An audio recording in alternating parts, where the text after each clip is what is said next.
Welcome back to the Unpacked podcast, where you have dads and vets alike that just want to share their opinions and shed light on certain things that's happening on in the world right now. So the things we're gonna talk about today is what made us join the Air Force, because we are all Air Force vets. We're not just vets, we're Air Force vets. Yeah, we the best. Marines and all y'all suck. And next we're gonna talk about Trump taking over DC, which is kind of crazy because anyway, we'll talk about it. And we'll also talk about this new label of why, like, is YN like the new label of thug, gangster? The word goon is kind of crazy now. I will fill you guys in later on that one when that topic comes up, or savage, bro. We'll talk about it, but let's get into it. First thing we gonna talk about how y'all feeling today, man. Shit. I'm good. Another week down, man. Another week down. Yeah, start another week. I don't even like that approach, but yeah, I guess so. Shit, it feels good to be home. I've been on the road. There you go. Yeah, look like you at home. Yeah, Big Unc is home, so I'm chilling on that.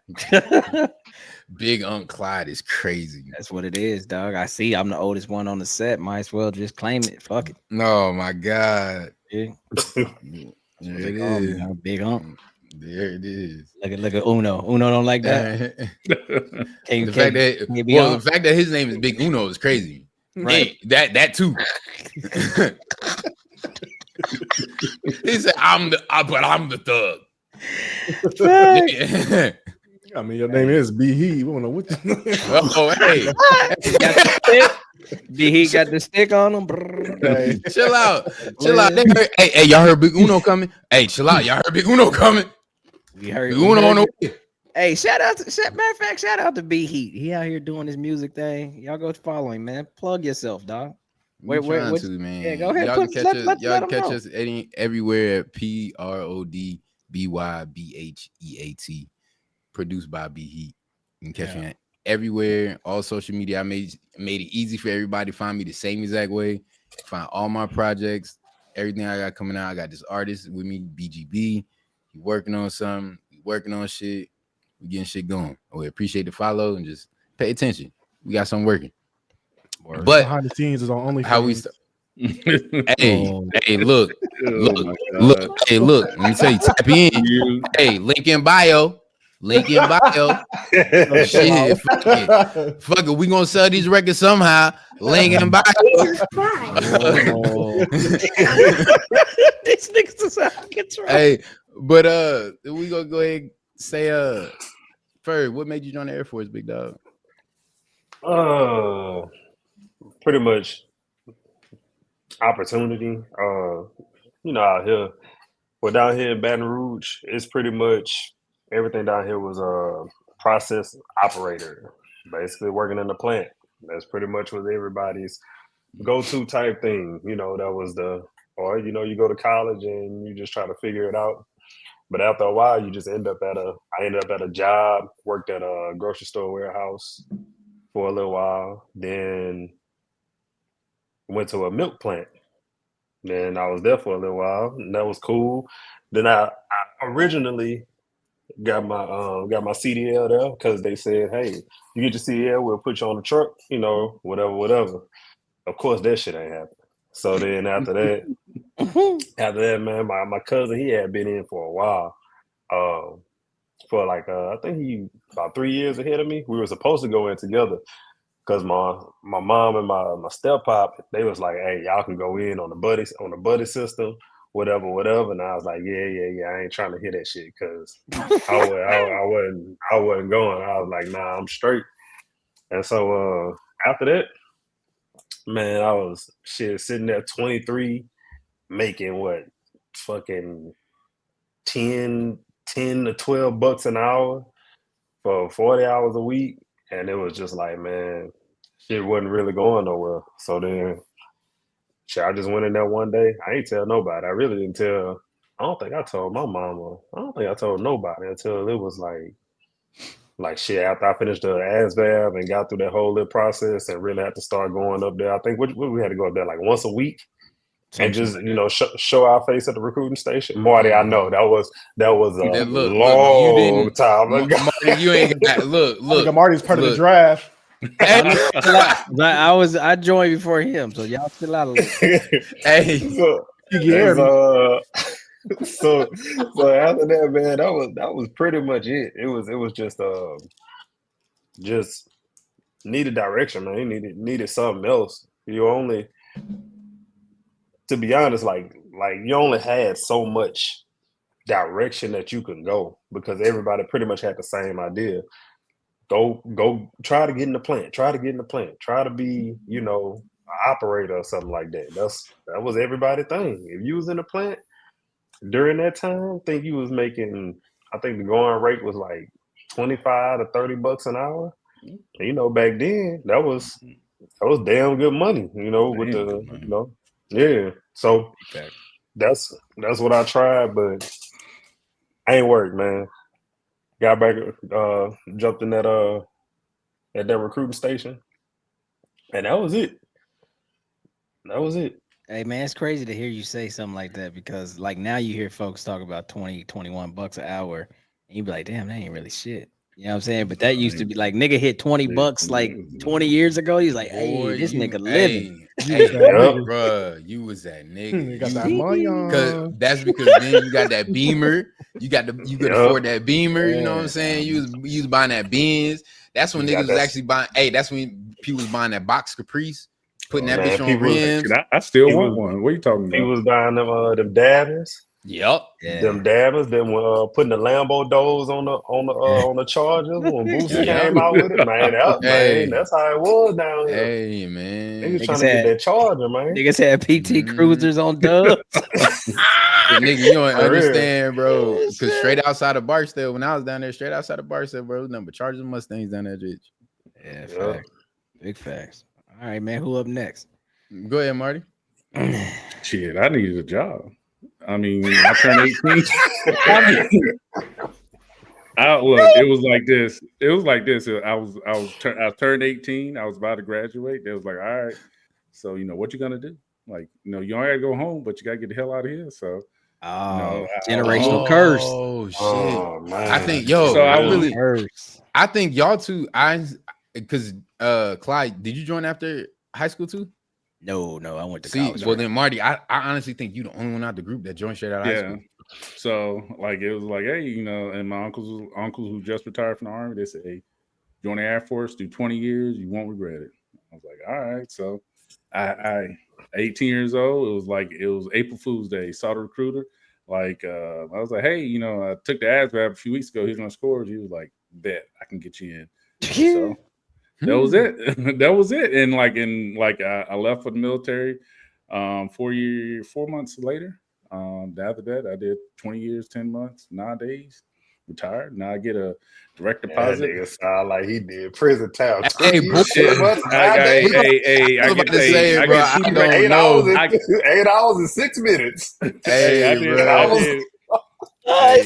But it paid off because first of the month, around about the first of the month, I get 2 direct deposits, one from Cleveland, the other one from Sleepy Town, USA. So I can't complain about it, and I just turned 40. So really, have I worked? Not really. You just started, man. Yeah, so I'm just burning through my GI Bill. Trying to figure out what I'm gonna do next. I mean, hell, I might go to Home Depot, get a part-time job, and just do that for the rest of my life. Hey, if you do, man, let me get that discount, man. I got some shit. I gotta get that shit over here. But I mean, the Air Force is. I mean, everybody got their own story, but looking back on the Air Force was good to me. I can't complain about it. I mean, shit! Now he say that nigga used to bitch and complain. Oh, I was going. We going through it. Going through it. I mean, going through it. Hey, going through it, yeah. Hours per day bitching and complaining like Marty. Nobody want to hear this shit. Damn. Shit, I mean, but with anything you go through for 20 years, like it's like there's hard times, but light at the end of the tunnel. When that happened, I pushed that button, like say, hey, apply for retirement. I hit that motherfucker. The motherfucker got approved, and I was like, all right. Ain't nothing they can do now. I'm glad you can reflect positively because I'm trying to tell you, the last 3 years of your career, nigga, I was ready to going through it. It's like you sounded like a fucking scorned wife. This nigga don't ever do this. This all day, every day about the Ain't Because wanna like, get no, these new kids, no guidance. Water was yeah, horrible. he nigga was like, fuck it. these kids were horrible. Like you just come in, ain't do shit. I'm like, shit. then expect didn't expect to go home early on, you know. Come on, But man. you know, All right, who next, bro? Damn. Go ahead, mute. Go ahead, mute. big dog. What did I join? Had to Shit, escape school. that drug life. Yo, Making all that money Big on the street. yo, My bad. Go ahead. yo. That's It crazy. really just be your own people. It do, and that's my saying. So I know what you mean, fam. My bad. Go ahead, my dog.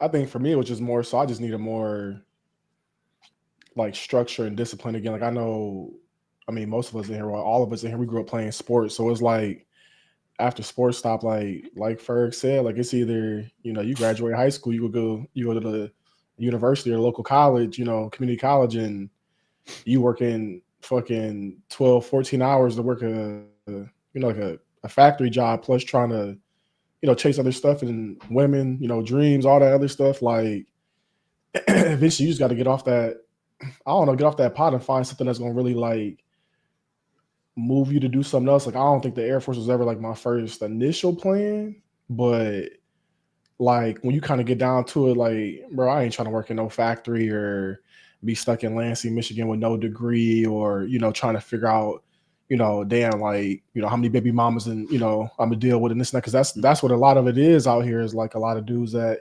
never left and they still here, working GM, working Myers Warehouse, working kind of certain jobs that, they ain't really making the money. Like, like you said, $20 an hour was a lot a long time ago, but now it's like they still making the same amount of money, like, For real. and working the same amount of hours. 13. Boy, that's like that's not enough, especially for like me at this time with 3 kids. Like, yeah, Boy. nah. Bro, people still getting raises like in like the cent range. Like niggas still getting like 50, 75 cent. I'm like, what does that mean? Like what? And they be excited about it. They be excited about that mess. Like, I got 75 cent raise. And I'm like, yikes. So it was just more stuff like that. Like, like college not working it out, not trying to work factory jobs. So I'm like, shit, the easiest thing to do is go to the Air Force, instead of selling drugs like my brother and whatnot and, shooting guns, like do something different. Facts.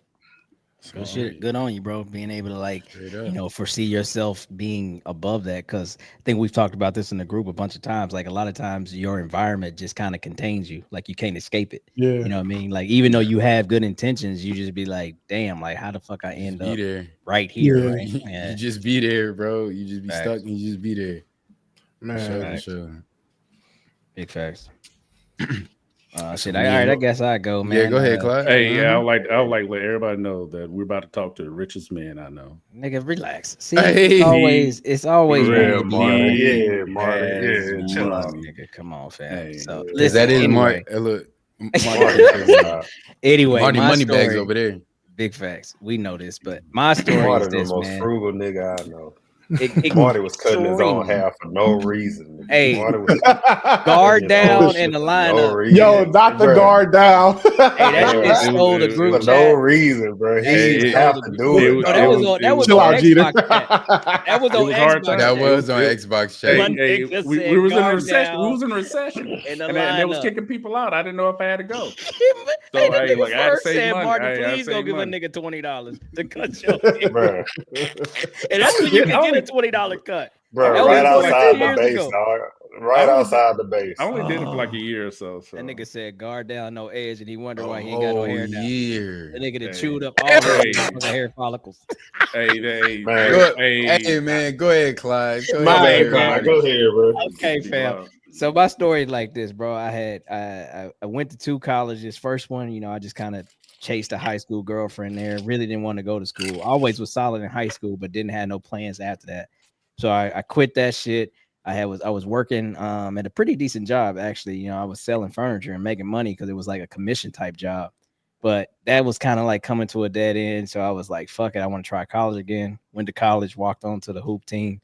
That was cool for the experience, but then I ain't have no work ethic. I ain't know how to like keep up with the niggas. It was actually scholarship and shit. I'm like, damn, these niggas really about this. 2 days lifting weights, go to practice before fucking class and then go to real practice after class. Like, oh shit, nigga, I got my ass whooped that year. But that was a good experience. But then my boy Chuck, he was like, yeah, I think I'm gonna join the military, because he had just came back from Purdue when he was working at Walmart, and his parents were both active duty retired. So I let him like talk me into it. Went to see the recruiter. They started telling you all this shit, see the world and all this shit. And at that point in my life, never been on an airplane, never went west of the Mississippi. So the world was huge to me. So I was like, yeah, I'm about to fucking escape this shit. So then the whole plan went to shit. So we buddy flight, like you was talking about, Ferg, we supposed to leave at the same time. This nigga push off in October, and I'm still sitting here like, yo, when I'm leaving. Nigga, I didn't leave till April of the next year. So I was in the debt program for like 10 months. This nigga he already out of basic, already out of tech school, and my stupid ass just out like going. So I was like, what the fuck? But you know what I'm saying? Like the whole story, as I think about it now, like I tried to quit like 2 or 3 times, but then there was like threatening me, like, oh, you can't quit because you signed the paper and this and that. But I didn't really know what the consequence was, you know what I'm saying? So my mom and shit was like kind of like, I guess, working with the dude kind of on the low key, like, nah, baby, I don't want you to get in trouble. I'm like, I ain't even know what trouble was. Like, can I go to jail? Like, what the fuck they gonna do? You know what I'm saying? So anyway, make a long story short, like once I joined this shit, like I realized immediately, like, I don't want to do this shit. Like in basic training, I was like, this shit is dumb. Like immediately. First day, nigga, I'm gonna give night. Probably because Buddy cut my waves off, dog. Like, he said, hold your mother. Hey, boy, that guard there, hey, he gave you that Marty haircut. Hey. So immediately, like, I was like, I want to do this shit, bro. I'm gonna do 4 years. I'm gonna do 4 years. And lo and behold, I did 22. You know what I mean? That's just how they fucking went, bro. But real shit, somebody just kind of like walked me into it. It sounded good. I didn't have no plans. I didn't want to, be just a simple old nigga from the hood that just, like y'all said, took a fucking any old job and worked that shit. Because no knock on this, but a good job for us back then was like, if you can get on with the post office, you straight, right? But I couldn't see myself as a 19-year-old postman, and then I do that shit till I'm 60 or some shit, right? Like, I just didn't want to go that route, So I joined the military, and here it is, bro. So that's how I joined, man. But it came with a whole bunch of hiccups, bro. Whole bunch. Don't the post office count your time? I think they do. Yeah, in the military. Yeah. Any of them state government jobs, boy. Bird bedrooms, hands, nigga. I go in that bitch janitor. See, Carl, hey, Carl, let me get a route, my nigga. Let me get a route. I don't want no route. Let me be the janitor. I want to just pick up shit. I don't want to do nothing. Either shit, man, that should be tough, bro, because like I just know, from people that work there, like they don't be fucking around with federal hours and shit. So what I'm saying, like niggas always working through the holidays and shit like that, man. Like it'd be crazy. The people that throw mail, like, yeah. I mean, I know the carriers get, they probably get a lot of heat too, but the niggas that throw mail, shit, they be jobbing. Pops did that shit. Like when he first got out the military, that nigga did that one enlistment. Nigga when he got a job at the post office. I tell you, that nigga used to come home. I used to see money like falling out this nigga ears. I'm like, damn, nigga, all that fucking money. Postman. Nigga taking care of 5 kids. This nigga ain't never. I'm like, look at this nigga. Hey, then they probably started him at about shit. I don't know when he did it, but hell, back then, postman was getting $25 an hour to start, some shit like that. Like we said. I think they probably. I don't know what they getting close to 40. Yeah, they probably getting. But I mean, they was trying to fucking get rid of the post office too, or whatever. I don't know what's going on with that shit. Because it's a lot harder to find them in the city now too. Whole other story. All right, Jeter, you up, dog? All right, so I joined. My story low key close to Clyde's. So when I joined, my dad did 27. My pops was like, "Hey, you ain't joining. Whatever you gonna do, you ain't gonna join." Because he felt like I was smart. I was the smartest person in the family. That's what everybody said. I ain't that confident in myself. Mm-hmm. I think I'm smart, but whatever. So I went to college. I went to Morgan State. I walk on in the spring. So they don't have they didn't have tryouts at the beginning of the season. They wait until the spring. So I make the tryout. Walk on in the spring, couldn't find out I'm not getting funding to go to school again because I'm paying out of state tuition at this moment. Because I graduated college. I graduated high school in Virginia. So 30 grand to go 10 miles up the road now. That's yucky. They went in, we moved to Maryland at this time, and they still wouldn't give me in-state tuition. Morgan State, there was the only school in the state of Maryland that wouldn't give me in-state tuition. So I left there. I went to Bowie. And at Bowie, I was in ROTC, and you had to take ROTC at Maryland. So I had to take 3 classes at Maryland and 4 classes at Bowie. So I walked on at Bowie, and I tried out at Maryland. By the time I tried out at Maryland, I was in ROTC at the time, like I said, and I might have had some anger issues in ROTC. So I was working at UPS at the time too. So I'm going to school full time and I'm working at UPS at night. And one day I decided not to go to class. I'm like, bro, I'm tired, bro. I'm working something crazy. I don't want to go to class today. I'm just going to work tonight. I skipped ROTC, and ironically, this is the same day my stepdad's uncle dies. So we got a death in the family. So I'm like, all right, I'm gonna use death in the family as my excuse not to go. Cool. In my mind, I get a call from word. I'm 19. I'm 19. I think I was probably like 20 at the time. Original wine. Right. So I'm at work. I get a call from, I guess, my squadron commander, whatever you want to call him. He's like, yo, why you didn't show up for class? I was like, well, I had death in the family. He said, all right, you're gonna have to write a 300 word essay on accountability. Sound about right. Exactly. What? For a death in the family? I'm not doing it. Click. I hung up. Look, I hung up and went right back to work. I show up at class the next day, full, and we in blues, right? ROTC. I think at this time we were always in blues. We barely wearing BDUs, and I show up in blues, and I think my commander, bro, he couldn't have been nothing but like 5'6", 5'5", like 110 pounds type of shit, like the smallest motherfucker you could think of, Napoleon type of shit. But he tried to get in my face about that fucking paper. So I yelled at, I told him, I was like, look, you got 5 seconds to get out my face before I flatten your shit and I walk out this hoe. You gonna be bleeding and I'm walking out this bitch. Everybody got in the middle of it. I told him, I was like, hey, I know where your dorm at. I remember where you at. Don't forget, you remember what's in the back of my car. So y'all the same age. Damn near. Yeah. He was a junior, I think, at the time. So he was upper class. No, but I mean, y'all in college together. You know what I'm saying? That's the original Crash Out. If y'all ain't know, his name is Kai Jeter. He's the original Crash Out. So I was already planning on go ahead and put my ski mask on and waiting for him outside because I was gonna fuck him up. I was gonna fuck him up. So I got a call. I think my brother called me and he was like, yo, he's like, how you feeling? He's like, how you doing? I had never talked to him about it. So I went ahead and broke down to my brother about it. He's like, bro, you dumb as fuck. Don't go back to that goddamn school. Just go ahead, drop out, go to work, see how that's gonna work out for you. He said, because school ain't working for you right now. Right. And I was like, you might be right, bro. Like, it's just not. If I'm crashing out on somebody over a 300 word paper, I don't need to be in school, period.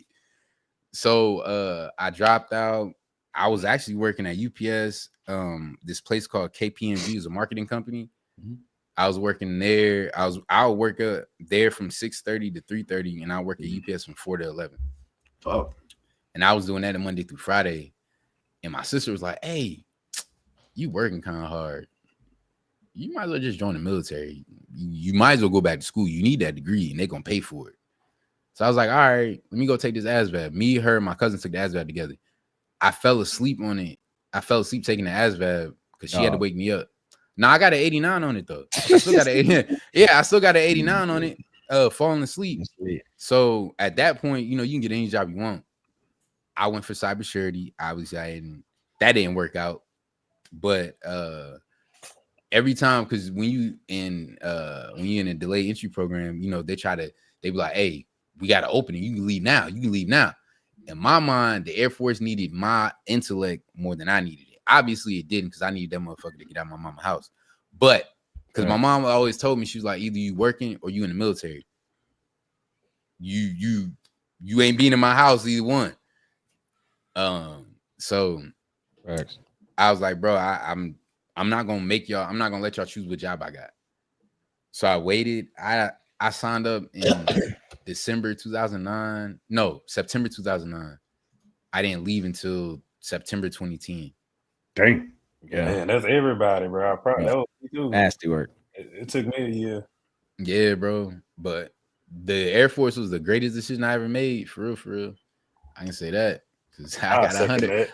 I got 100%. You know what I'm saying? Even without my heart condition, I got 100%. So that's even more crazy. You know what I'm saying?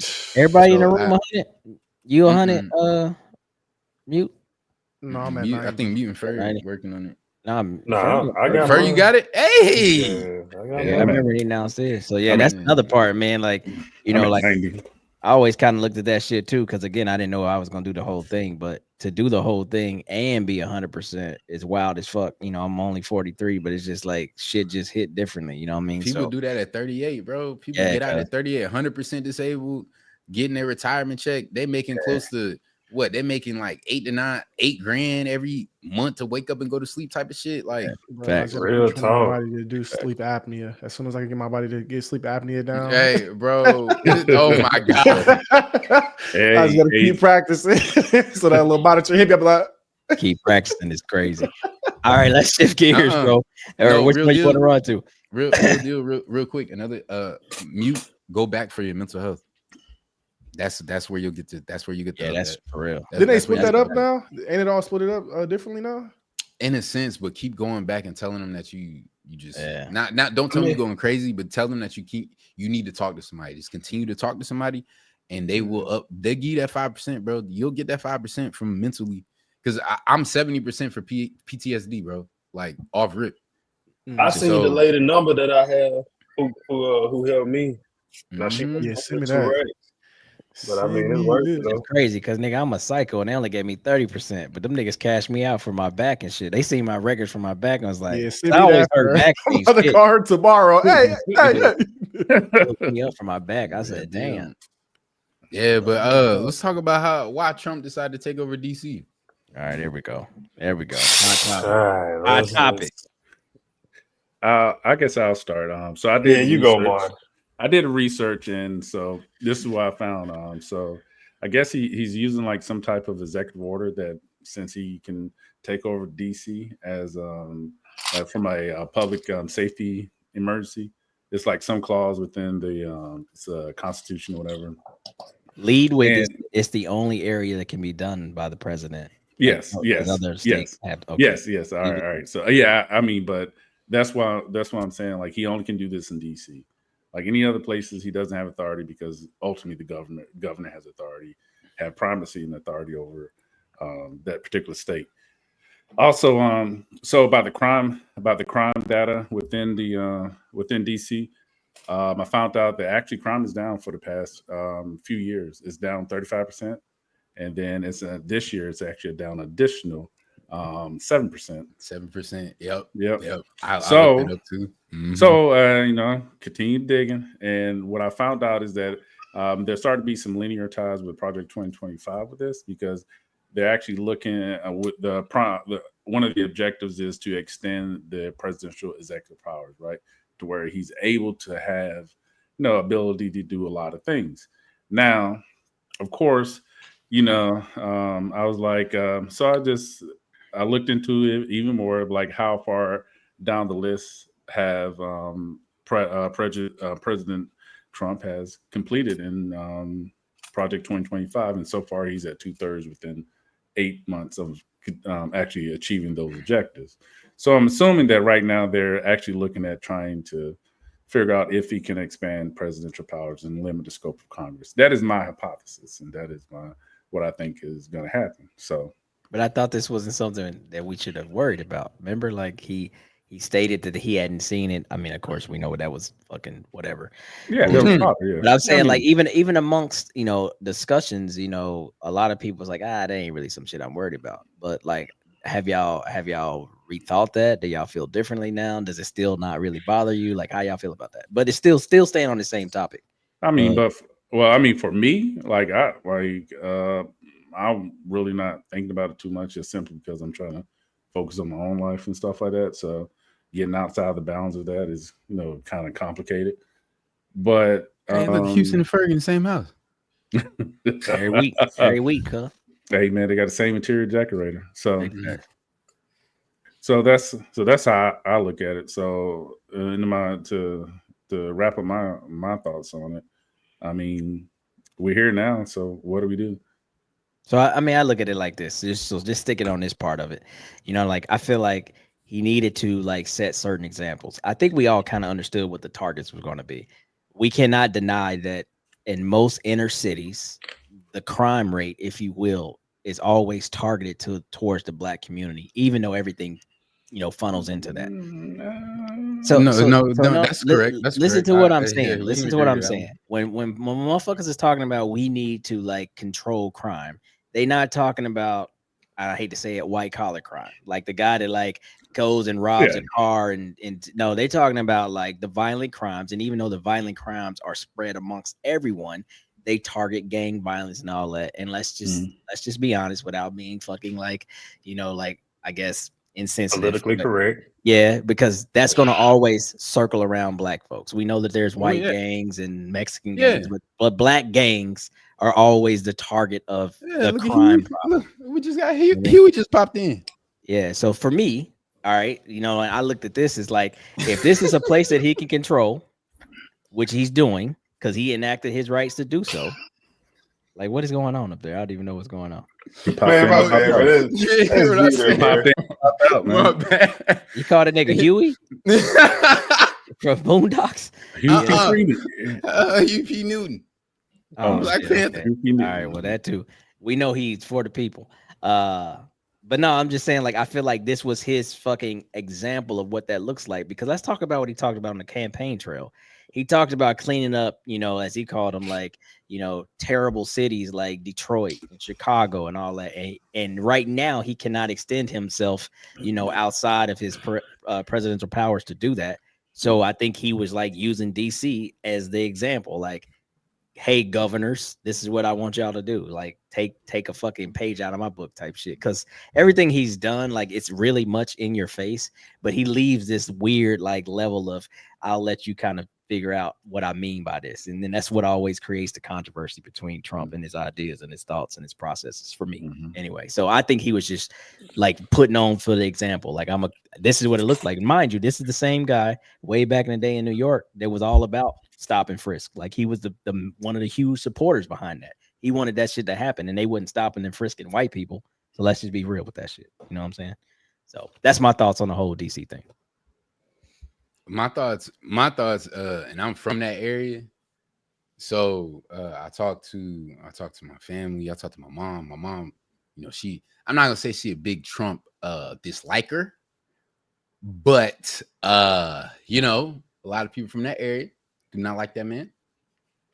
And it was shocking to the people that live there that he decided to do this when it was Baltimore. Honestly, Baltimore and DC are at the safest points they've been in God knows how long, to be honest with you. Yeah.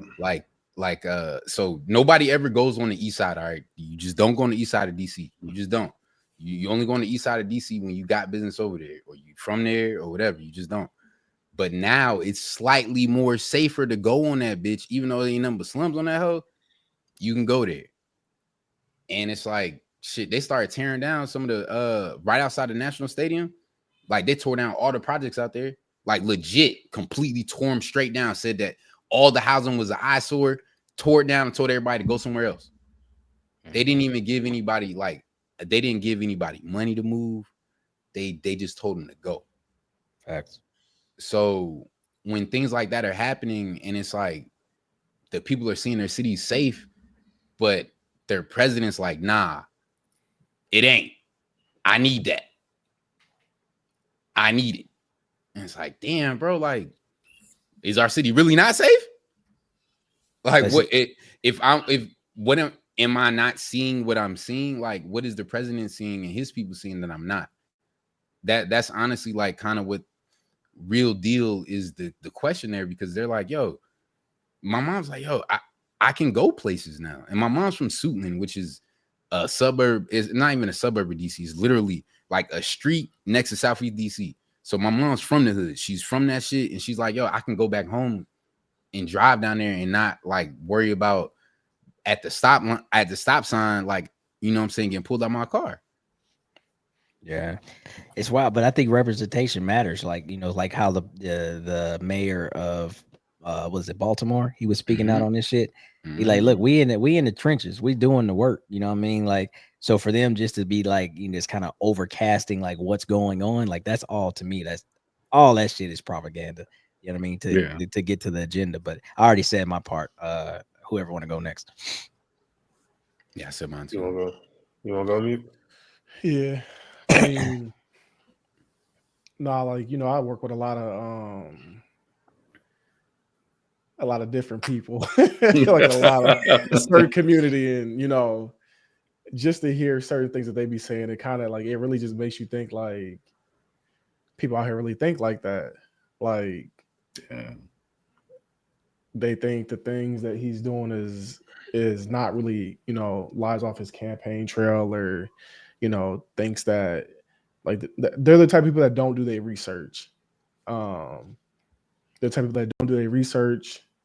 Um, they don't even raise their own kids in their own home for real. Like they focus so much on the black community and how, you know, violent crimes is because there's like so many like homes without fathers, but then you go into these same households in certain areas and there are fathers in the home, but they're like soft and non-existent. Like they're there, but you know, they not there. But, you know, like you said, they got violent crimes out there as well. Like, you know, but they just don't, it's not magnified. You know, him trying to say that DC is like, you know, up there in crime, and you know, you can go look at that stuff. Like, I just feel like the people that support him the most through the things that he's doing, like they're the ones that just ain't gonna go look. Like they're gonna believe whatever he says, because that's who won. Like, fucking, why do I care? Like, why should I care what he's doing? Like, it's not affecting me. Like, I don't live in DC, but then it's like, you know, who knows when your city's gonna be next? Like, you know, like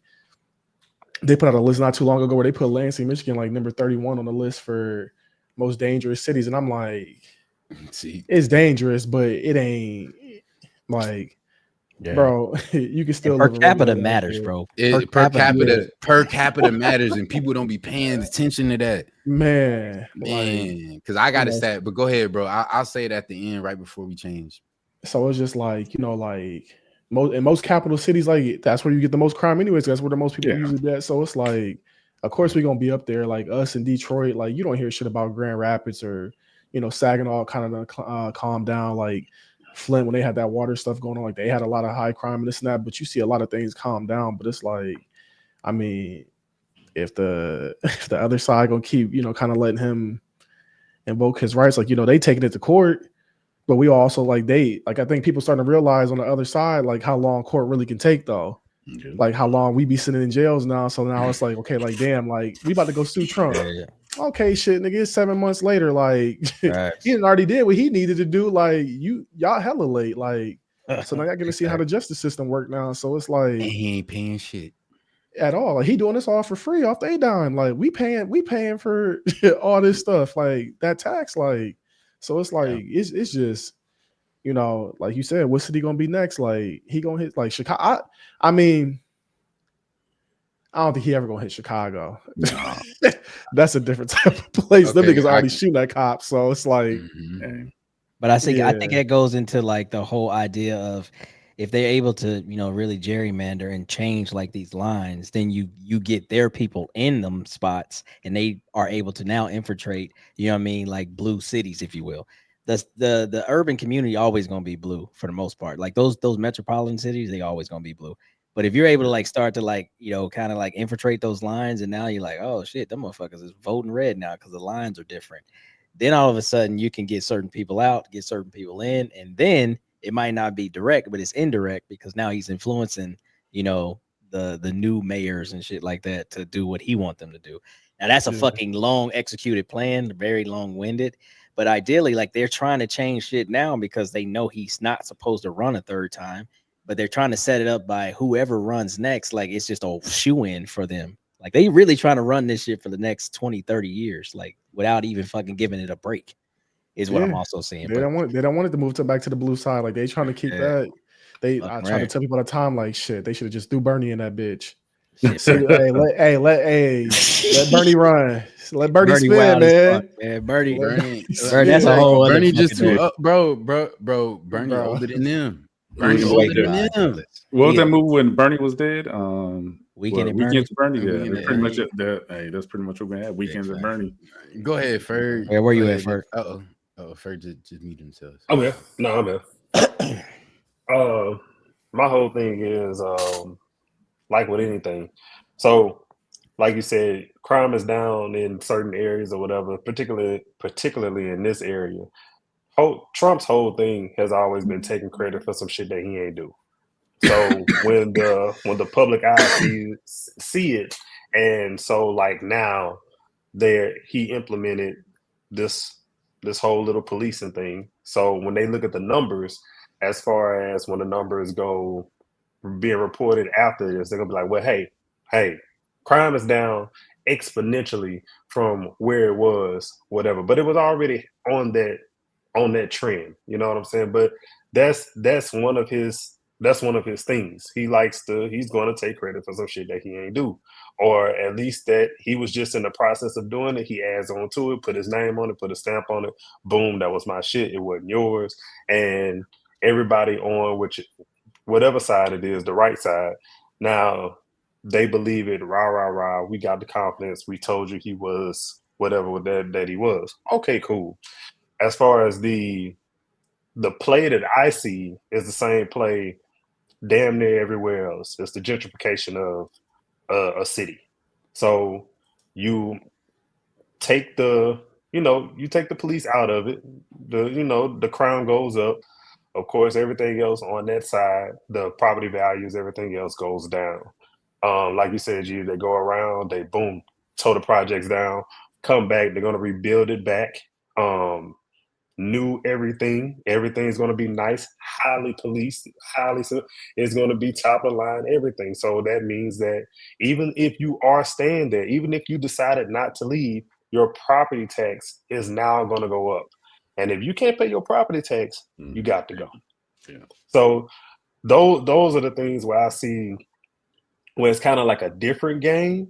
It might be a Trump Tower in DC. Like it might be a Trump. I mean, you know what I'm saying? Like we have to that's what I'm saying. It's like other ways that you can look at it. And to me, it's always business first. Like I don't look at most things as it does have a little race connotation to it. Like it does. It's in there. It's not. Not saying that it's not in there, but the people who support him just feel like that they are not affected by it, and it's like he has them. He has those supporters to the point where it's just like you're so blind to it to the point where you always think that you're winning, but you're not. So everybody in DC who is supporting this, I just find it funny. And then when it comes to the reasoning why Black people, we're always the reason why they do something. Even if we don't have shit to do with it, we're always the reason, no matter what. Like like how we were talking about the inner cities and the crime and this and that and whatever. Okay, cool. They always find some way to put it on us. And we're always the catalyst to something that's just gonna drive whatever change that they need to change. And that's why I'm always emphasizing on the point where I think like when we stick together, it'll be better. Yes, absolutely. It'll be harder for them to pull like the wool over our eyes how they're doing now with everybody else. But I just think that the Project 2025, I do agree. I know he read that. There's no way you can convince me that he didn't read it. But it's just like, everybody, this is what we knew what was going on. Like none of this is a surprise. It's not a shock. Not to me.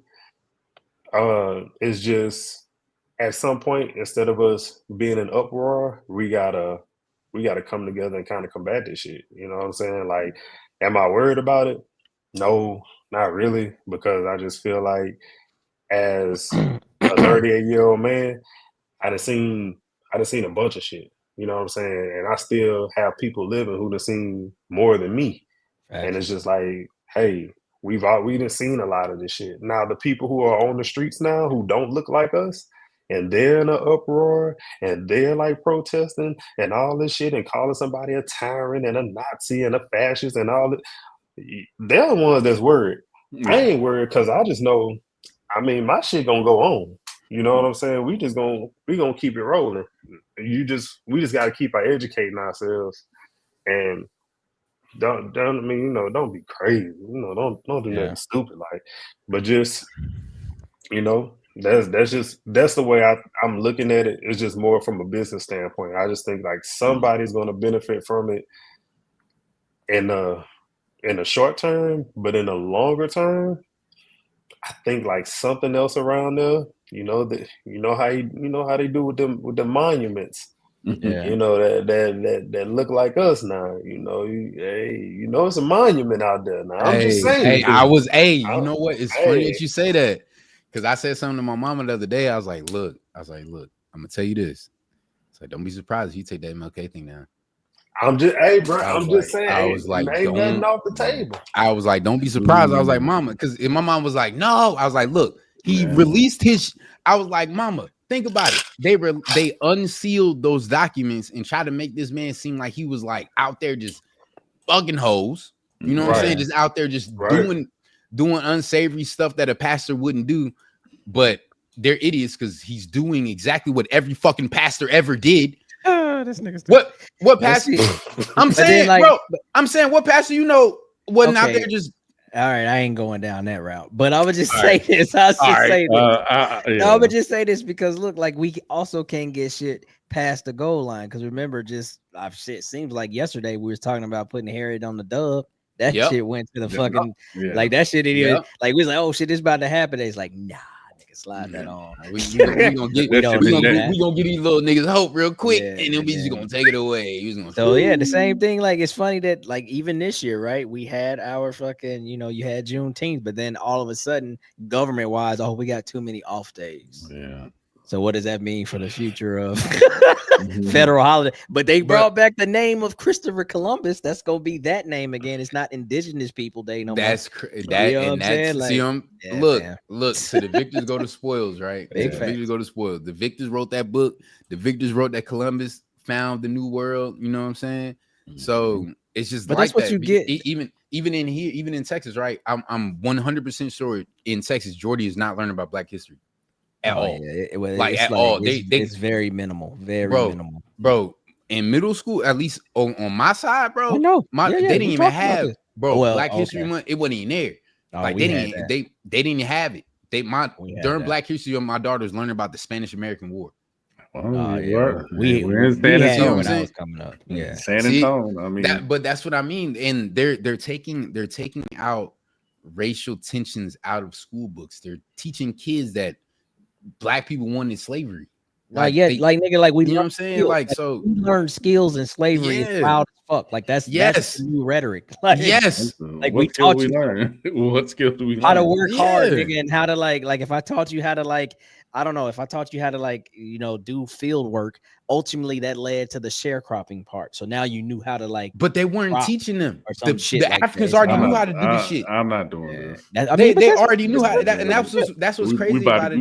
We're about to have a history lesson. That's DeSantis in Florida. Like that's literally what type of shit is going on down there. Yeah, yes, 100%. Because we watched. There's videos all on YouTube with Frederick Doug. They animated Frederick Douglass to making him, and he was talking to another white individual. I said another white individual, and say, look, he was talking to a white individual, explaining to him that Black people learned from slavery, and slavery was actually a good time for them.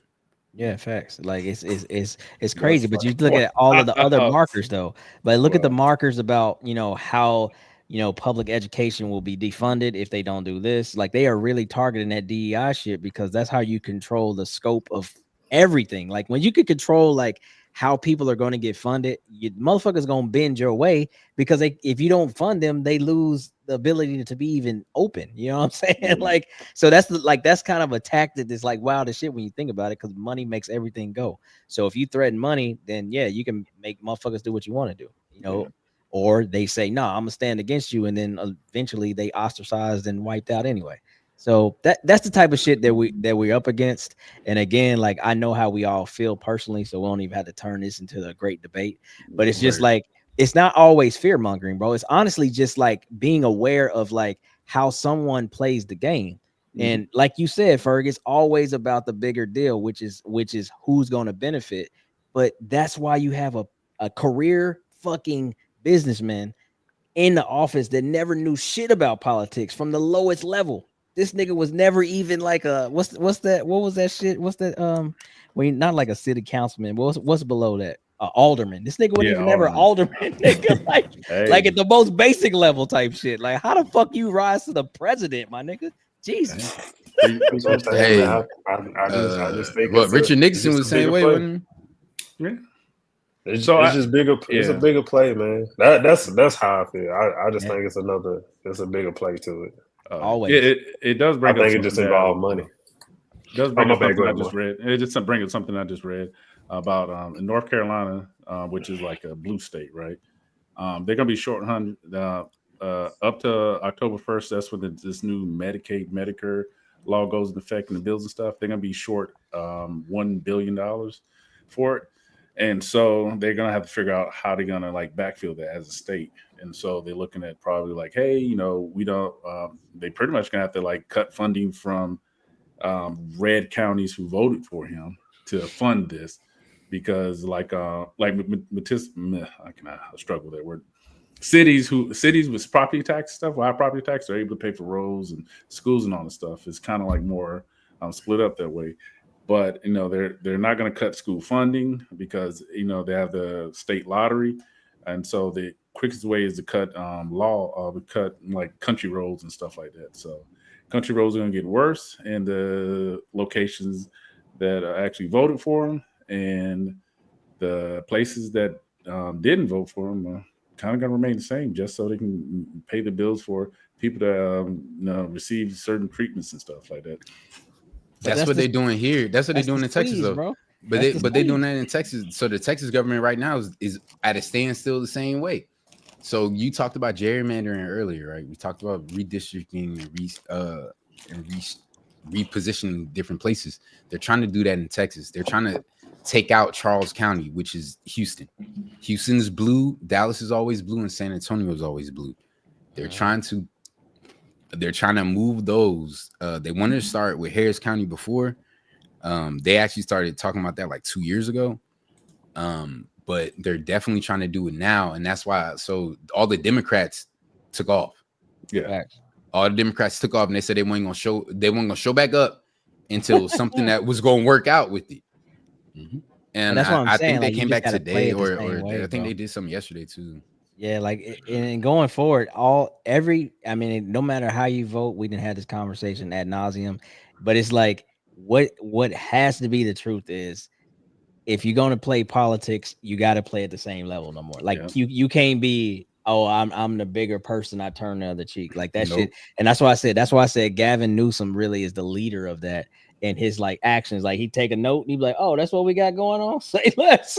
I'll do the same shit. You know what I'm saying? Like, he's like, look, y'all don't realize, but like California is one of them states that actually is feeding these other red states, because you know, California is the mecca of fucking property tax and money and all that other shit. So they like, well, shit, nigga, we'll just cut motherfuckers off. And then y'all figure that shit out. Like, when y'all can't cut the mustard and y'all can't meet y'all fucking dues, then nigga, don't look at me. You know what I'm saying? It's ugly, but that's what you got to play. For too many years, you know, like one team does this and the other team is like, oh, well, we're above that approach. Like, nah, man, it's gotta be a new voice. I don't give a fuck what color, what party, whatever, but it's gotta be a new voice. Bro, they gotta be younger. We can't have nobody that's still a part of segregation. In office, bro. Civil rights movement.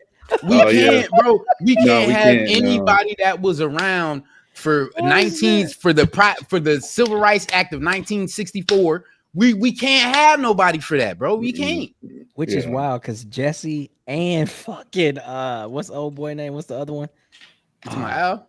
Yeah, Jesse and Al still kicking. I ain't trying to like age them out, but I'm like, these niggas have seen everything. Bro, that's what I'm saying, bro. We can't, we just can't. We just can't, because there's no way we can further our society as a whole if we have people that are thinking that back then were great times because they made the most money back then. Like that, and essentially that's what ends up happening is we have these old ass people that say, because when you ask them, you give like a survey. Because when I talk to people coming to the store, and I talk to the older gentlemen that, you know what I'm saying, Trump supporters, I be like, hey, when do you think was the best time? Since a lot of people try to say we're in the worst time, when was the best time? They try to tell me in the 50s and 60s and 70s. What are we talking about, bro? Yeah, nigga, we didn't even we can't for them. Right. Right. Basic rights. Right. With these niggas. Right. But we're so far like removed from that. We ain't never talked about this, but like this is something we should pose. Like, are we able to really even have a new leader rise? Like, can another? Because back then, different times, pre-social media, pre-fucking just technology, really, like these things kind of like start in small waves, and then all of a sudden, you know, Martin Luther King, Malcolm X, grand stage. But I'm saying, like, are we even in a time where we think that the environment around us would allow a true organic person, the new Martin Luther King, the new Malcolm X, if you will, to just come up and then lift the black community without getting shut down or pressed? I think so. And only reason I say that is just because of the vast reach that you can have, because you can reach so many people. Now, getting the people to go with your messages, like you said, yeah, that'll be that may be a little harder now than it was before, because people can research on their own. People can. But I'm talking about the fence, though. I'm talking about like for instance, like we were just talking about, did they steal the kid that came up with the water system, right? But then he resurfaced. But I'm saying, let's say there's a new orator and he's getting us to listen and we like locked in and we focus. Do you think the powers that be like, yeah, just let them talk, or they gonna, Nah. I mean, yeah, okay, that person. That's what I mean. That person Big definitely brother. might be met with big brother. I'm not gonna say they're gonna completely silence them, but they may try to go ahead and intervene. Yeah, because that's fair, right? Because that person could definitely be breaking into their plan. But at the same time, I mean, how much fear as confident as they are, how much fear would they really have that we would latch on to that? Yeah. Like, you know what I'm saying? Like, as confident as they always been, they would honestly never ever think that we would ever all come together. And honestly, I can't say that we will, and I can't say that we won't. Like, they got the antidote to that. Like, yeah. In their mind, that's what they do. They just think like, all right, we gonna have, if all these people come together, we got it. We gonna shut them down. And honestly, I think that's what they feel. But that does come with sacrifice. If we all move in the same direction, we're gonna have to sacrifice something. I think that becomes a target. You make a good point. So whatever the antidote is like, oh, okay, all of a sudden, like, we're gonna start pressing them here and pressing them there, and then suddenly we'll peel off of that because we don't want to lose what we've earned or whatever it might be. I don't fucking know, like but yeah, I see what you mean. Because then you have people that are already in power at certain places there. And they're like, yo, I want to join in. I want for my people to get ahead, but I can't because this will put my family back. Like there's a, you know what I'm saying? There's a chance that this could take money out of my pocket because my company itself works for the other guy.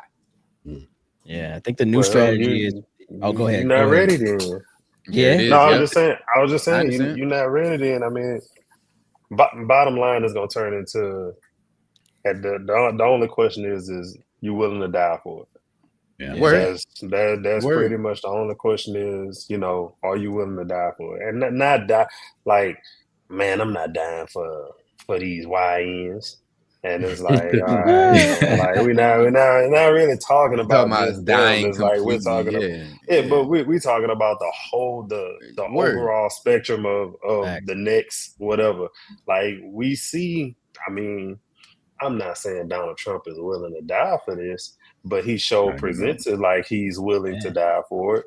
Fight, motherfucker. Right. And like me, Marty, and Clyde, when we was talking about it earlier, there is somebody who's willing to follow Donald Trump through the fire to death. No yes. matter what. Like this is people out there like that. January 6th, they are willing to go to federal prison for this dude. You know what I'm saying? And it's like, do we have anybody like that? Besides, that's a rapper. No,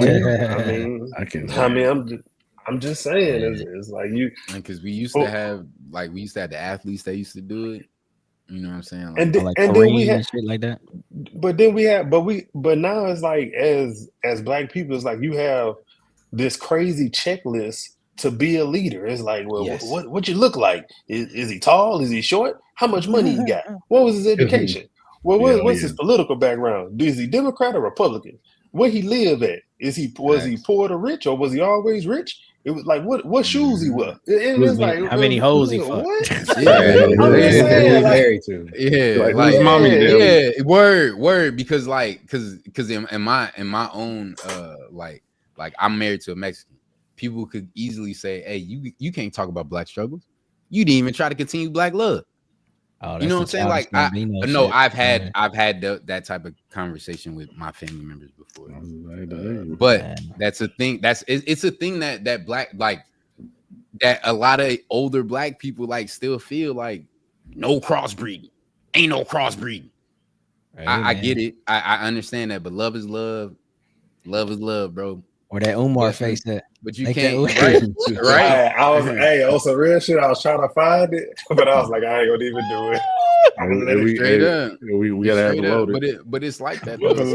It's like I do it first. I can't tell my real deal. I can't tell my story about being black because I ain't married a black queen. Like, I don't think that. I don't think that should take. I don't think that should disqualify me from being black or you know what I'm saying, like, or even teaching my kids about being black, because although they are black and Mexican, they are still black. Like, I'm not gonna take that away. I'm not gonna take their heritage away from them. You know what I'm saying? They still got to know that. Look, you came from this. Your family was this. Yes, bro. I'm a Freeman, bro. I'm a Freeman by blood, like, legit. And that last name actually comes with some shit. So. Yeah, I mean, I feel like that's a whole conversation in itself on many lanes. But there's a lot of people that they really feel a way about that. And I didn't go through it maybe like you did, but because it wasn't like from my family. But we talked about it before. It was like from the outskirts. Like, so people that I didn't even know gave a fuck about that had opinions about that. Because I'm like, damn, But anyway, that's neither here nor there. We gonna stay on topic, but we should probably jump into the other one. Yeah, I was about to say no. Unless Houston finally came in. Houston, you got anything to say to that? Because real quick. When we talk about what cities are next, glad you brought up like murder per capita, and everybody brought up like it being a blue state. So like Birmingham, I feel like is like would be in the crosshairs. And when I think about like what that would look like, I think about like the tech billionaires. I feel like those are like some of the same folks that that fund Trump. And there were some articles about like building like a smart city, like they take over the land and then build the smart city or whatever for like the tech billionaires, and like that's kind of like what they call like a dystopian like future kind of thing. So like that kind of like made me think about Hunger Games, like how they got like the main places where all the fun stuff happens, and then you got like the outskirts where everybody's poor, everybody's hungry, and that that's all about concentration of resources and all of that. So I mean, I don't know, I get like that concentration of resources argument. I get like the tech billionaire like fear of it, but I'm more for like human innovation. I think that we could think ourselves through this to where everybody has a chance, which is why I like Andrew Yang. But when nobody on Yang, in that UBI, everybody was on Bernie, so can't do nothing about that. But shit, they created their own party. Hey, when Andrew Hey, when Yang was like, hey, I get everybody a G a month, I was like, holla at me, boy. That's what I'm saying. Like, what are we doing now? Now everybody's talking about what are we gonna do with UAI? I mean, with AI and taking all these jobs. I'm like, Yang been talking about this. Yep. But you got to think about this. But they want to tell like the bad. old man. So like, all right, I was through with the Democratic Party after that. Go ahead, Ferg. My bad. No, I was saying that was a good point that Houston made when he was talking about the AI, the tech billionaires, because Monroe, Louisiana. Monroe, Louisiana, I think is second as like the most dangerous cities in America. Monroe, Louisiana is probably about 3.5, 4 hours from here. North Louisiana sits kind of on I-20, but 20 miles east is Rayville, Louisiana. Rayville, smaller town, whatever, not much going on, but right now, Mark Zuckerberg has a meta data center that stretches. I'm talking about blocks. Man, it's a huge project that's going on, and that makes a lot of sense. Like, yeah, you're right, Houston. Like going to these areas with these high crime rates or whatever, it just opens up more business deals. These people don't care what they put in meta data centers or whatever, but they know that it's going to draw people are going to come to that city and they're going to work, if they don't want to. So that like I said, I think it's always a bigger play at hand. Yeah, and I mean, it's not to like I was feeling what Yang was saying too, but like one thing that's truth that has always been truth, like every fucking dollar that's given, not earned, usually comes with some type of catch. So again, whatever that catch is, we don't know. But if everybody's literally getting broke off $1,000 a month, now I think it's 370 million Americans. Everybody getting $1,000 a month. Like at some point, that's going to come at a cost. Whatever that cost is, I have no idea. But when you depend on something like that, you know what I'm saying? It usually, but bro, there's a greater end to it. I'm pretty sure that he's realizing that there's a whole bunch of unused money, or not unused, but money that's allocated to different lost. No, it's not lost. No, it ain't lost. It's not lost. There's a reason that our congressmen are millionaires, they're billionaires and shit. There's two they work. We just can't account for it. I don't know what that's what I'm saying, bro. Because them motherfuckers work 30 days out of the year, and they worth trillions of dollars. But when money gets sent to Israel and it gets sent to Ukraine. True. That's where we're at right now. And I read something like a few years ago, which is like completely like down a rabbit hole I went on. It's like there was an article written by some Israel congressman justifying why the United States should continue funding their defense. And he put it out there. He said that, hey, Ukraine is a good proving ground for the United States military weaponry. And I was like, I get that. I get that understanding and rationale, and I get why they're still funding money to their part of the industrial military complex. It's not us using the weapons. It's not us using weapons. It's so to say that, like, hey, does this work or does that not work? I mean, like, you look at this. But they're not even being used at their highest capability because we're not even doing it.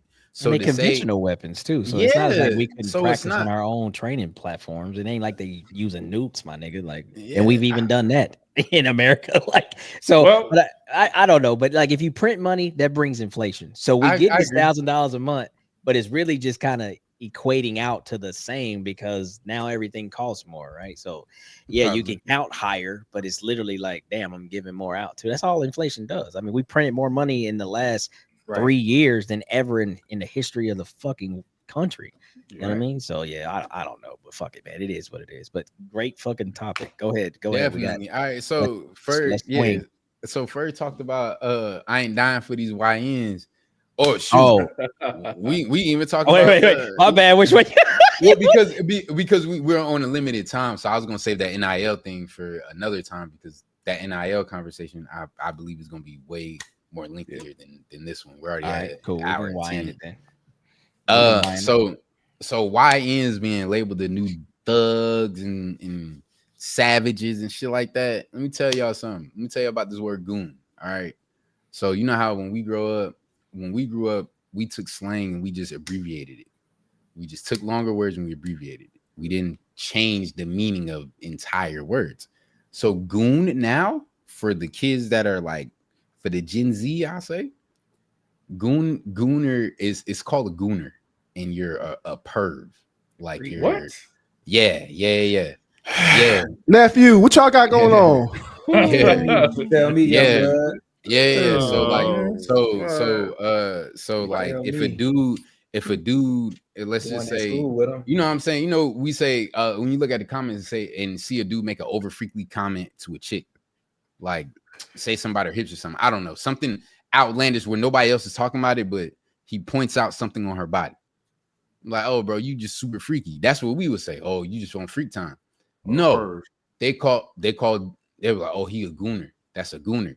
And then you got the weirdos that would be like, that would see a girl, like, let's say she dressing like a bikini and some shit on there. They'll on a comment, dude say, I'll goon out to this later. Oh, okay. I didn't see. I've seen that a few times. See what I mean? See what I mean? The first time I seen it was on Kyrie's stream, and he was telling his Niggas not streamers not to speaking let English no more, man. This is they go on their crazy. thoughts, man. I was See? like, Even Kyrie using it, bro. And Kyrie older than me. Damn near. Like, what's going on, bro? Yeah, like, bro. That's bro, like that. is... So that's what that dude be talking about. Who be comparing the porn stars to the NBA. That's the gooner activity, boy. That's it. Yeah, boy. Yeah. Hey, that shit is funny. Oh, it's funny. Let me tell you, that shit's hilarious. Because I don't get this at the time of the day, bro. That boy, he a little sick, dog. He's sick. I ain't gonna lie, no, but that man. and that's what we would say. He's sick, right? But they call him a gooner. He is, man. He wears that badge proudly. Proudly. Kind of like you could wear the selling dope badge proudly. Like, I mean, but what happens when when you go back and look at the old movies with Michael Jordan, the Toon Squad? They call it the Goon Squad, Goon Squad versus Toon Squad. They gonna let that slide. They gonna let that slide. It was in the movie. movie. 95. It was in that movie. It was in the 90s. And then what was crazy was it's like Lil Wayne's line, "What's a goon to a goblin?" kind of doesn't hold weight in the sense. It's like, what we talking about? Who's a goon? You a goon? I'm like, but who's giving? Like, that's what I'm saying. You got to give. Who's making this shit up? No, not even that. I want to know who made it up. That, but you can't give it life, man. Like when we hear, so what we should do, like at our own levels, when we hear the young kids, like, so let's say in our house, because of course they go into school and doing this shit. We got to like limit that shit in the house. Because I remember Ferg was talking about like, what didn't one of the kids like when they saying bruh some shit too much, and we had to like tailor that. Didn't we talk about that? Like they just shit, I forget. Yeah, but like I don't even allow that shit. Like my kids ain't bruhing me. We not doing that. Now, I know that we bruh here and there, but we not bruhing me. Oh, they bruh parents now? But yeah, that's what I'm saying. So I'm saying like we give this shit like its own energy by like just kind of like letting it just be around you instead of like, because you remember we got corrected as kids. Like these kids ain't different than what we are. But the thing is, it's different now. So we're at a time now where parents feel like they have the parent. Obviously, we have the parent different than what our parents did, or be in jail. But yeah, you really. Like, don't go viral doing that shit with the dummies out there. That's what I'm saying. So it's like you're at a time where you got these parents that say, "Oh, I just need to talk to my kids. Like, I want my kids to be honest." Like the Will Smith parents, right? Y'all saw how he told his kids, as long as they was honest, like they ain't never gonna get in trouble. That type of shit. Never like, a long time. Must be nice. That's what I'm saying. Like that was a long time. See, shit like that, like we can't have those are the type of parents that are raising kids now. Like, you know what I'm saying? Like those are those kids that you see that are going crazy in school because people ain't never told them no growing up. Well, they're negligent, bro. I mean, I don't know. Like legit, I hate so fucking broad brush, but that's negligence. Like, yeah, we let. I ain't gonna say we. Fuck that. Fuck the we. Yeah, there's a lot of parents who have friended kids. Yes, and they act like they from this generation of like they can't be controlled. Nigga, you had them. So they're your children, like instill in them like this is the way or it's not. Like so they can't run over you. Like I mean, every now and then you had the wild kids, they'd be like, yeah, okay, whatever. But for the most part, the collective, like kids wouldn't run it over their parents when we came up. Like, you know what I'm saying? Like we wouldn't talking back and be like, man, fuck you, mom. Like, nigga, what? Are you get the serious? big boot? You can say it to like, come on now, cut the shit down, bro. Like, and it's just we had to have certain conversations, and so we had to also understand when certain conversations were not for us. And like, I feel like that for whatever reason, maybe it's the water or whatever these kids are eating or whatever the fuck. But it's like all of a sudden when people describe this generation, it's like there's some aliens. Like, nigga, these are still kids, and y'all are still adults. Get in a shit. I'm not afraid of y'all niggas. Like, what the fuck? Like, are you serious? But that's just me, bro. I would just leave it at that. Well, you got. I mean, when we grew up, you still had the kids in school that would fight the teachers, right? You still had your select few kids that would lose their mind with the teachers. But that shit is going wild now. That like it's more. When we were growing up, it was like, oh shit, he did that to the teacher. Oh shit, which raises the fact. And I think Ferg said this. You okay with kids getting their ass kicked to school again, right? Not necessarily like beat the kid, but like here. They do that here. Motherfuckers, right? You talking about what it's called? No, corporal punishment. Corporal punishment. Yeah, corporal punishment. Yeah, you sign that waiver, like, hey, look, make my son do a wall sit, please, please. I remember one time, like, call me. I'll be there. I remember one time I called my mom a jive turkey. I was like 14. First off, nigga, why? I thought it was a joke. It was a joke. It was a joke. My mom. That's like a major insult. I didn't know. And I found out why. My mom beat the shit out of me with a broomstick, broke the broomstick and everything. It was a jive turkey. Why would you even know that? Like, nigga, that's so 70s. Like, you got a I was that nigga man.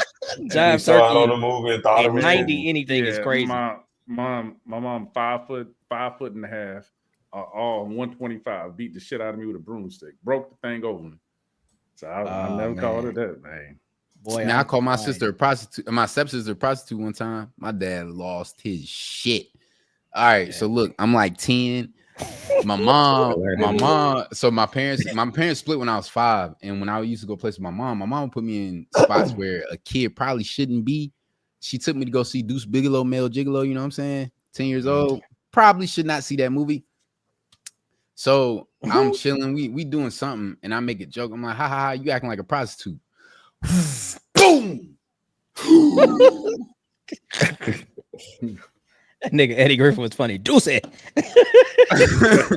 you're my like, bro, my favorite. My dad he called your mom a liar. Oh yeah, I didn't know it at the time. I was about to say, that's an insult. You a lie. You a lie.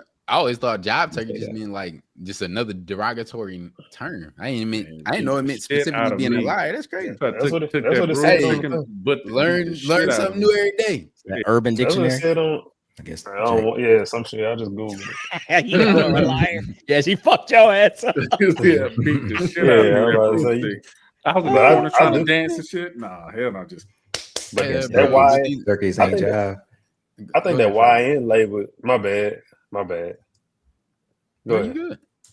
I was thinking about that. I was thinking about that YN label. Mm-hmm. You know, I think it's somebody saying you a thug, a gangster, whatever. It had a color part to it, but you can attach it to other races. But now the YN thing is like, hey, that's specific. That's like you know, that's real specific because you know. And white people will say YN. They'll say the shit. They'll like. That's what I'm saying. I'll be at work, right? Because YNs are labeled if you got a ski mask on and you got some Jordan. Shiesty. You got the shiesty on you. So during the wintertime, I was walking around with my ski mask on. So you know, people at work was like, "Yo, you looking like a YN," and they don't look like me. So I'm like, but I can't. I can't go like that, bro. You had the mask on with the gold. No, I did. No. I'm not saying. No, I'm not saying I didn't. I'd rather you say I look like I'm finna rob the place. Yeah, but to have this white person tell me I look like a young nigga is, you know what I'm saying? Like, and that's what it is. Okay, That's what I'm saying. That's what I'm saying. Like That's what I'm saying. That's what I'm saying. Let too many people in. It's white. It's white people calling. It's white people saying I look like a trying to tell YN. you. It's like white Mexicans that's telling me I look like a YN, and they're saying YN, bro. They're literally just saying YN. I'm like, you do know what you're saying, right? Like I don't, and I'll tell somebody, I'm like, look, I was like, no. So I educate them real quick. I'll be like, hey, I don't want this conversation to go south, but you do know what YN stands for, right? And they'll be like, yeah, just a young person that's going crazy. I'll be like, no person. Do you know what? Do you know what? You know what the YN said? Yeah, that's what I'm saying. Do you know what YN stands for? Like what it stands for? And they're like, yeah, they know. They lying. Right. And no, thank you. So then when I tell them, they're like, oh, I'm so sorry. I shouldn't use it. You gotta look into it. Here we go. So then, that's at one point, so at one point, I just stopped having those type of conversations because it just happens so frequently, and I just stopped wearing my skin never know shit. Like, I'll just be like, all right, I'm just.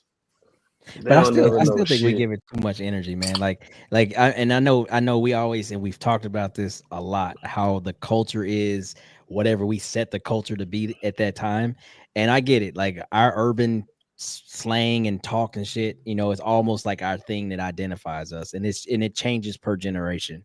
Mm-hmm. But like as you get to a certain level, like you got to understand, like, okay, we did the same thing too, but then there's a limit to certain shit, right? Like, I mean, if you don't want to be targeted, if you don't want to be put in certain spots, like we have to start helping to change these fucking ideas behind how these young kids is thinking. Like, so if we give them the light and we label them YNs and shit like that, and they started taking that as a pride thing, like it's almost like they wear like a badge, like, yeah, you know what I'm saying? I'm a YN, like I do, you know, the Terrio shit, you know, like I like to do crazy shit with my friends type shit, you know what I mean? From the Boondock skit. And like we just got to be better, bro. We just got to be better. And I don't know, man, programs and shit like that. Yeah, we taking it old school. A lot of that shit don't work. But there's got to be a way to connect with these kids, bro, because just letting them be who they are, that ain't it, bro. That ain't it. Because they doing a lot. It goes back to what Houston talk about. It's the music.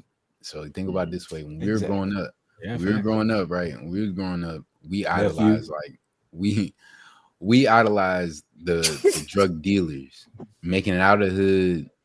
And the end all and be all was to retire with your family on the seafront, on the beach, whatever. That was the goal. That was like the goal that the gangster put in for us when we were growing up. Like, it wasn't to sell drugs forever. It was you sold drugs to get out of your community, and now you got money. I'm out here lavish and shit. That's what funded me getting this money. But now we're not from the drug sellers. We're the drug users. That's what they're. Ridiculous. So the artists are the drug users. Yeah, which is wild as fuck. Wow. And they'll don't get high on your own supply. Been saying that from the jump. Right. And they'll talk about like you'll have rappers that'll be like, I don't sell it. I don't sell bud, but I do lean and shit. And it's like, I think I would rather you sell drugs, bro. And I challenge you to listen to it because it doesn't absolve what we heard, because we definitely know what we heard in the 90s. Yeah, I listened to it. But it's like, what's wild is like it was more about the story of like the process. Like a lot of people rapped about like how you cook the dope, then how you move it, how you sell it. And every now and again, you had to like let a gun off. Now songs start with gun sounds, nigga. Like, you know, I got the stick. I ain't saying shit. I shoot the block up, nigga. We got the, like, Jesus Christ. Them niggas came right out the woods. Because we went telling from on making music. Because we went from making music to get us out the hood to keeping us in the hood, to disrespecting our ops. Hey, so everybody started following. Hey, listen, I'm gonna tell you this. Everybody started following Chief Keef. And I hate to say it. So when I look at interviews, a lot of these younger rappers, like legit, even 30 and below, like I even say 30 and below, even 31 and 32, all of them say Chief Keef was the father of, like, he was their inspiration for them. YN. Yeah. Like, I don't think I ever heard Chief Keef's song. Yes, you have. Yes, you have. Yes, you have. Yes, you have. 100%. I don't like. You done heard. I don't like. You done heard. I don't like. Don't disrespect Sosa. Yeah, you done heard don't like. Sosa. You done heard don't like.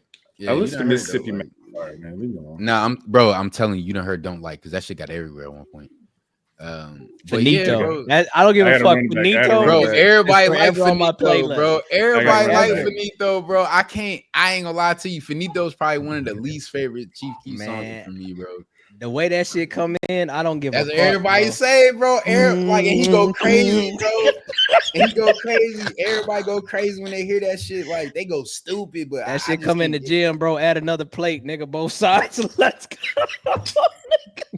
I'm gonna be on Finito on my return to the gym tomorrow, nigga. Let's go. Marty, you better have a fucking plan to execute. I'm not fucking. Hey.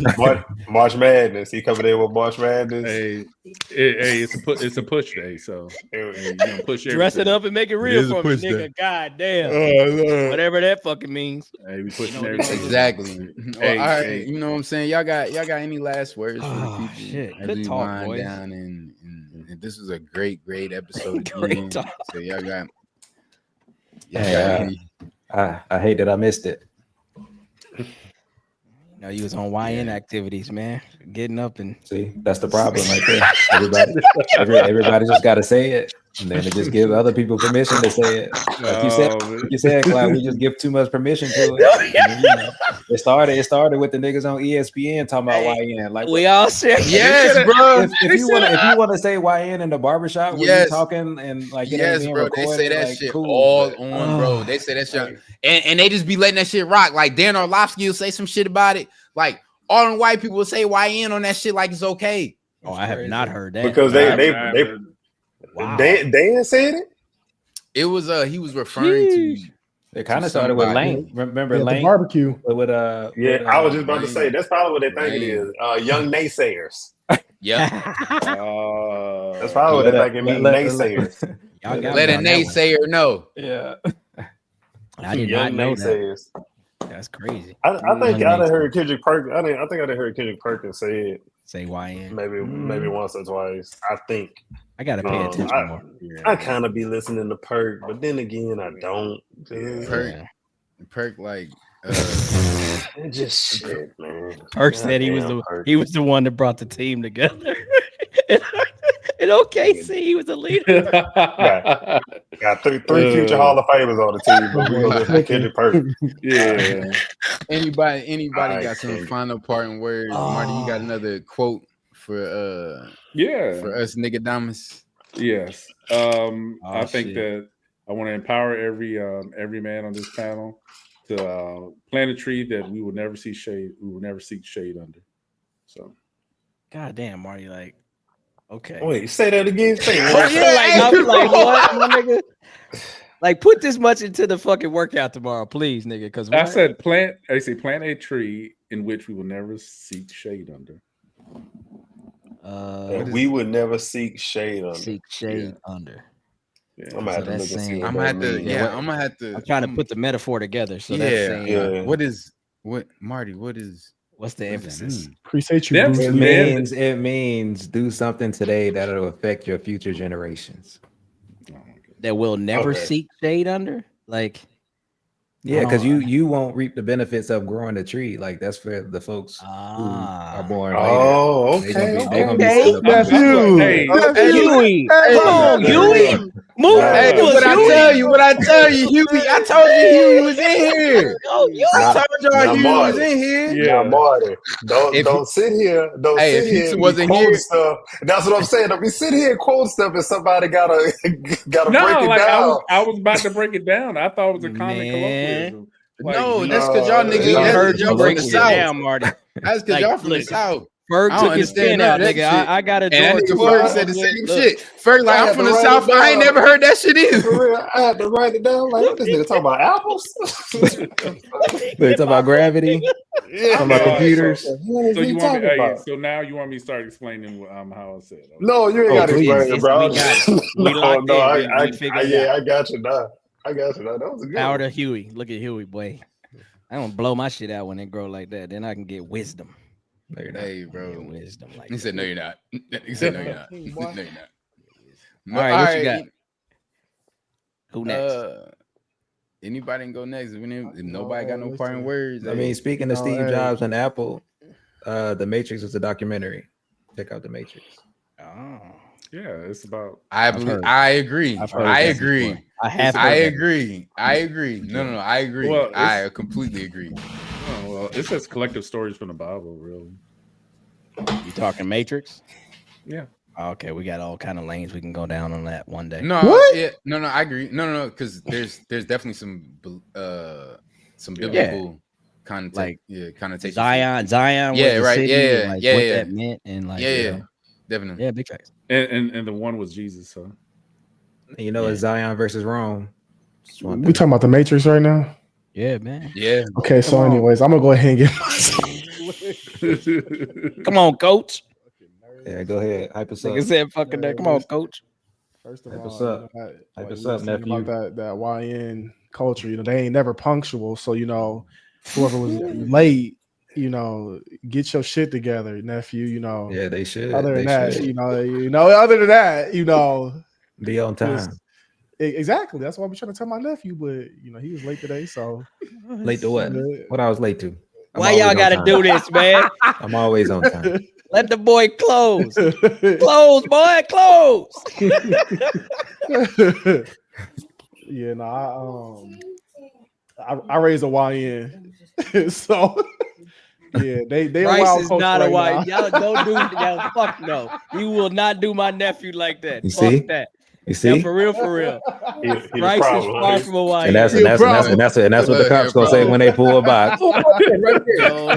No. There's a bushel of YNs right there. That is a young all these YNs need to feel getting trained and taught well, son. You putting a lot into him. Don't you YN him? He ain't no YN, but they definitely out here. They wild, but everybody have a good week. Stay away from them YNs if you see them moving in traffic. Don't shake your head like this at a Marty. Or they coming back like this, Marty. Hey. With the stick, nigga. Yeah, let them go. The pole, they got all kind of names for that shit. Stick with a dick. Pause.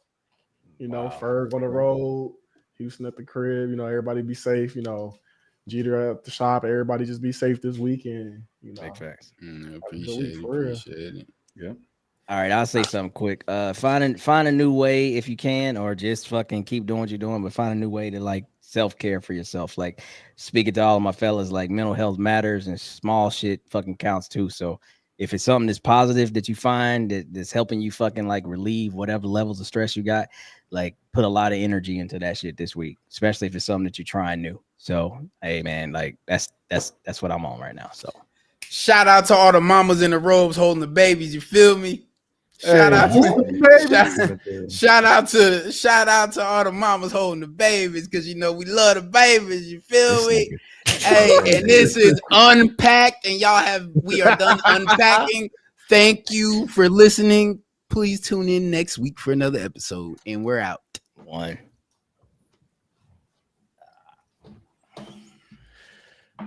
Hey, that was a great.